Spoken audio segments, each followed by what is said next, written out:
రాష్ట్ర వ్యాప్తంగా ఉపాధ్యాయ దినోత్సవం ఘనంగా జరిగింది. పలు జిల్లాల్లో ప్రజా ప్రతినిధులు, అధికారులు ముఖ్య అతిథులుగా హాజరయ్యారు. ఉత్తమ ఉపాధ్యాయులను శాలువాలతో సన్మానించి వారికి ప్రశంసా పత్రాలు, మెమెంటోలు అందజేశారు.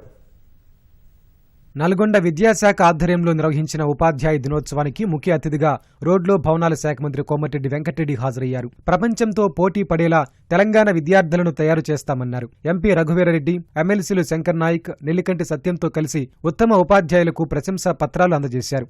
తెలంగాణ విద్యార్థులు ప్రపంచంలో పోటీ పడే విధంగా అన్ని రకాల అధునాతన హక్కులతో young India integrated school skill development centre నిర్మిస్తున్నాం.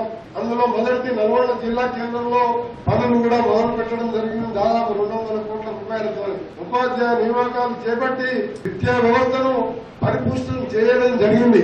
Pending లో ఉన్న డిఎస్సీని నిర్మించి వాళ్ళకు పోస్టింగ్లు ఇవ్వడం జరిగింది. సమాజంలో విలువలు పరిరక్షిస్తున్న ఆ గురుదేవులను స్మరించుకుంటూ నేటి పిల్లలను ఆవరణ నవజీవన బృందావన నిర్మాతలుగా రాబోయే తరాలకు దూతలుగా తీర్చిదిద్దడానికి ఘనమైన అడుగులు వేయాలని కోరుకుంటూ గురువులందరికీ కూడా వందనం, పాదాభివందనం చేసుకుంటూ సెలవు తీసుకుంటున్నారు.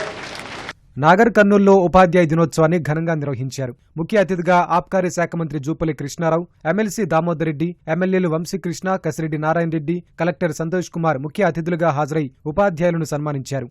భారత పూర్వ ఉపరాష్ట్రపతి సర్వేపల్లి రాధాకృష్ణన్ 138వ జయంతి సందర్భంగా ట్యాంకు బండిపై ఆయన విగ్రహానికి బీజేపీ రాష్ట్ర అధ్యక్షుడు రామచంద్రరావు పూలమాల వేసి నివాళులర్పించారు. విద్యా సంస్థల ప్రగతికి రాధాకృష్ణన్ పునాదులు వేశారని కొనియాడారు.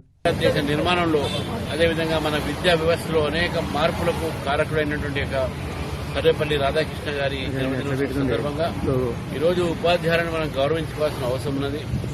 మరి తెలంగాణ ప్రభుత్వం ఈరోజు ఆ ఉపాధ్యాయుల ఘోషణ ఒకసారి చూడాల్సిన కోరుతా ఉన్నాను. ప్రమోషన్లు సరే, ట్రాన్స్ఫర్స్ ఇవన్నీ కూడా ఎన్ని ఉన్నప్పుడు కూడా ఉపాధ్యాయులని మనం నిర్లక్ష్యం చేయరాదు. సమాజము, ప్రభుత్వాలు రెండు కూడా ఉపాధ్యాయులను గౌరవించుకోవాల్సిన అవసరం ఉంది. ఉపాధ్యాయ దినోత్సవాన్ని పురస్కరించుకుని హైదరాబాద్లోని రామ్నగర్లో బండారు దత్తాత్రేయ ప్రభుత్వ పాఠశాలల ఉపాధ్యాయులను సన్మానించారు. తెలుగు భాషను, సంస్కృతిని కాపాడుకోవాల్సిన అవసరం ఉందన్నారు. ఈ రోజున డాక్టర్ సర్వేపల్లి రాధాకృష్ణ గారు భారతీయ సంస్కృతికి, భారతీయమైనటువంటి మూల్యాలకు ప్రతీకం. కాబట్టి మన అందరం కూడా ఆయనను ఒక ఆదర్శంగా తీసుకొని ఆయన నివాళులు అర్పించడమే నిజమైన శ్రద్ధాంజలిగా నేను భావిస్తున్నాను. రాష్ట్రాల్లో మన తెలుగు భాష ప్రాథమిక స్థాయిలో విధిగా వాళ్ళకు నేర్పిస్తే వాళ్ళు వచ్చేటటువంటి మార్పు చాలా గొప్పగా ఉంటుంది.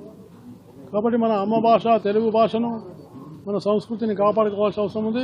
ఉపాధ్యాయ దినోత్సవాన్ని పురస్కరించుకుని హనుమకొండ కలెక్టర్ కార్యాలయంలో టీచర్లను సన్మానించారు. ఈ కార్యక్రమంలో శాసన మండలి వైస్ చైర్మన్ బండ ప్రకాష్ పాల్గొన్నారు. ఉపాధ్యాయులు తమ జ్ఞానాన్ని లక్షలాది మంది విద్యార్థులకు పంచడంతో వారు ఉన్నత శిఖరాలకు చేరుకుంటారని శాసన మండలి వైస్ చైర్మన్ బండా ప్రకాష్ అన్నారు.